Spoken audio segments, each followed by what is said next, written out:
doctor. Being active has never been more rewarding.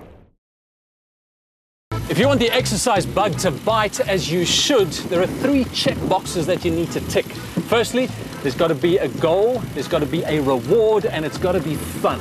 And the Momentum 94.7 Cycle Challenge ticks all those boxes. Why are you doing it, Carl? Well, Michael, to be honest, I think you just feel mentally and physically so different on the days when you do train. And then, of course, let's face it, we've got awesome climate, awesome weather, and I think the terrain in SA is just of such that you've got to get out and have fun. And we're a competitive nation. Yeah. Speaking of which...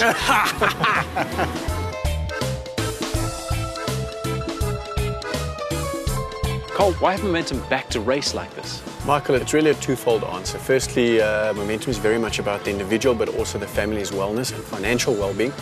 And this is very much a family event. And then secondly, Momentum is very serious about people taking ownership of their health and being proactive around it. And so much so that the guys within product development have started developing the products in such a way that it actually rewards this type of behavior, and it's exactly what the guys are doing. So these guys doing the race are the exact guys that we would like to reward for taking ownership of their health. So not only physical rewards, financial rewards too.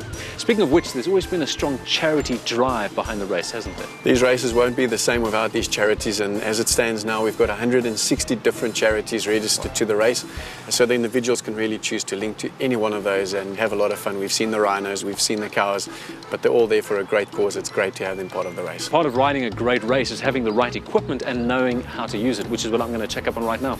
I'll race you there. It's not just the equipment, but also the correct setup for your bike that's crucial to optimizing your performance and avoiding injuries.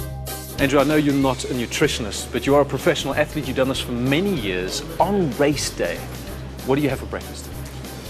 Well, I believe in routine, first of all. So my race day routine must be exactly what I have for every other training ride or race. So I like a slice of toast, a little bit of cereal, a cup of coffee, and possibly maybe a fruit.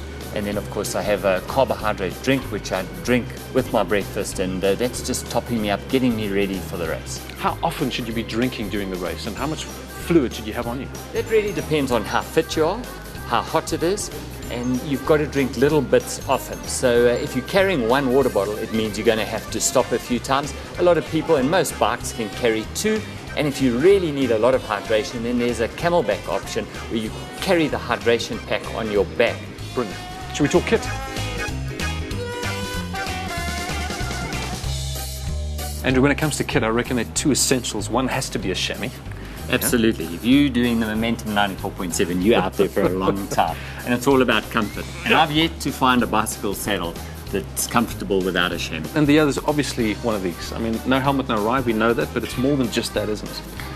I mean, you should spend as much as you possibly can on a helmet. A helmet is, hopefully you're never going to use it, but the day you use it, you need a good quality one. These days they all have special locking devices which make sure that the helmet sits securely so that in the event of an accident you don't want the helmet to move before you make contact with the tar or another cyclist. Brilliant. So this is really worth spending money on.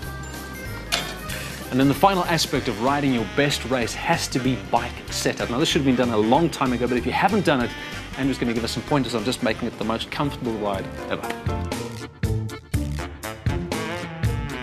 And the steel horse. Right, Mark. Bike setup is all about comfort. You've got to be comfortable on your bike. So let's get you on and have a look. When you look at setup, the most important thing for me is your saddle height. So all you got to do is get to the bottom point, come all the way down, that's it, lowest point, lock your knee, and your foot must be parallel to the ground. Perfect. And that's it. And what about the distance between my saddle and my handlebars? Because, you know, I often get lower back pain. There you've got a little bit of adjustment here. This stem is adjustable. Any bike shop will be able to adjust that for you. An easy rule of thumb is if you look down now, your handlebars should block your front hub. If that's the case, it's about right. If the handlebars are behind the front hub, then you need a longer stem. And clearly, if the handlebars are ahead of the hub, we'll have to shorten the stem. Well, there you go, just about everything you need to know to ride your best race. Don't forget the most important ingredient, though, that little catchphrase your parents used your entire childhood. Remember to enjoy the ride and have fun. It is, after all, why we do this.